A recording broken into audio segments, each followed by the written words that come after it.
이번에는 자, 우리 정부 보조금에 대한 회계 처리를 한번 해볼 건데요.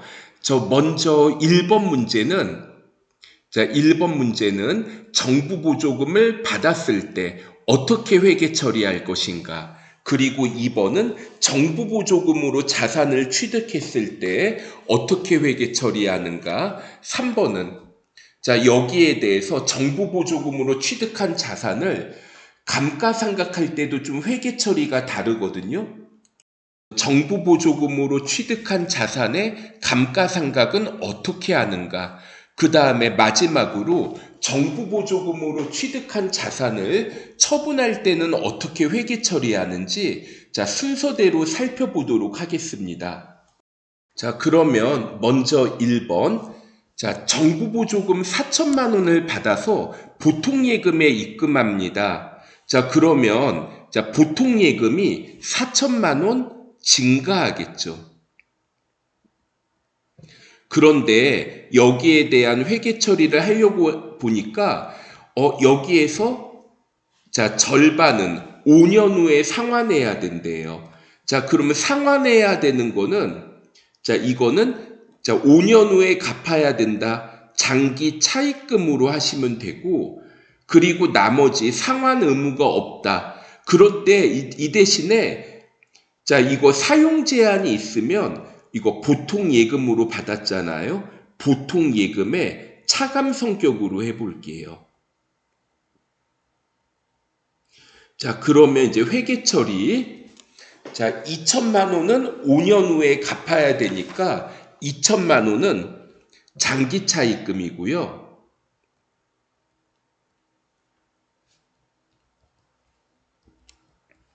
그리고 나머지는 상환 의무가 없다. 정부 보조금인데, 이거 성격이 어떻게 해당한다?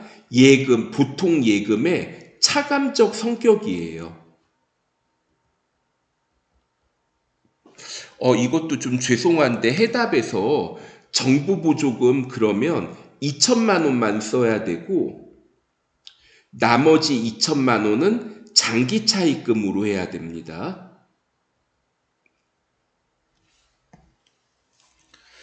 그 다음에 2번.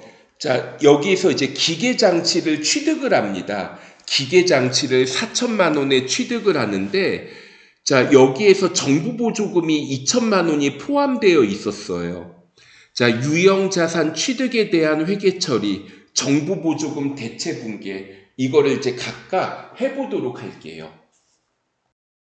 그러면, 먼저 기계장치 취득에 대한 회계 처리, 차변의 기계장치 4천만 원,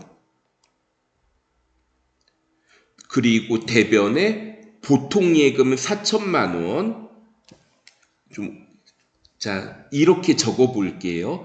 앞에서 보통예금의 차감 성격으로 정부 보조금 2천만 원 있었는데, 이제 기계장치를 취득했으니까 사용 제한을 없애줘야 되겠죠. 대변에 있는 거 없애주려면 차변에 적어야 없어지죠. 보통예금의 차감적 성격에 해당하는 정부 보조금 2천만 원을 없애주시고요. 그리고 대변에는 여기 기계장치의 차감 성격으로, 기계장치 차감 성격으로 정부 보조금 2천만 원을 적어야 됩니다. 그 다음에 3번 감가상각을 하는데, 이거 1월 1일 날 취득했습니다. 그러면 취득원가 4천만 원 정액법. 그러면 이거 감가상각비 800만 원 계산되죠? 차변에 감가상각비 800만 원, 대변에 감가상각 누계액 800만 원, 이렇게 회계 처리를 합니다.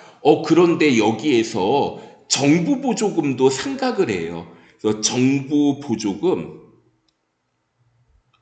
상각을 하는데, 상각액은 감가상각비와 이제 상계를 합니다. 그러니까 자 2천만 원에 대해서 자 나누기 5를 하면 어떻게 돼요? 400만 원이죠. 자 이거 정부 보조금 기계차감 2천만 원 있었는데 정부 보조금 기계장치의 차감 성격으로 이 중에서 그러면 5분의 1, 400만 원을 없애줍니다. 자, 그러면 이 금액만큼 감가상각비에서 차감을 하게 돼요. 그래서 이걸 이제 해답에서는 이거 차변에도 감가상각비를 적었고 대변에도 감가상각비를 적었으니까 자, 이거 상계를 하면 400만 원만 남겠죠. 그래서 이거 감가상각비 400만 원 이렇게 차변에만 적어도 되고 근데 저는 이렇게 따로따로 적어주는 게 이해하기 더 수월할 것 같아서 구분을 해서 적었습니다. 그 다음에 4번이에요. 자, 여기 지금 상황을 볼까요? 기계장치가 있는데 기계장치를 4천만 원에 취득을 했고 자, 이거 정부 보조금 기계장치의 차감 성격이죠. 잔액 1,600만 원 대변에 적을게요. 그리고 감가상각 무계액 유형자산의 차감 계정이니까 이것도 마찬가지로 대변에 적겠습니다. 그런데 이 기계장치를 현금 3천만 원을 받고 처분했다고 합니다. 그러면 기계장치가 없어지겠고요. 자, 기계장치 4천만 원이 없어지면서 정부 보조금과 감가상각 무계액도 세트로 같이 없어집니다. 자, 정부 보조금.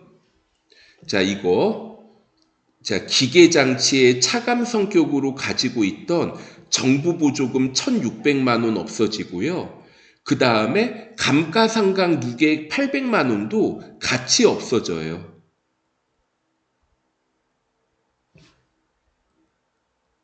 그리고 현금 2천만 원을 받죠. 그러면 자 마지막으로 처분 손익을 계산을 해야 되는데 차변합계가 4,400만 원입니다. 그러면 대변합계도 4,400만 원이 되려면 유형자산 처분이익 400만 원을 오른쪽 대변에 적어야 되죠.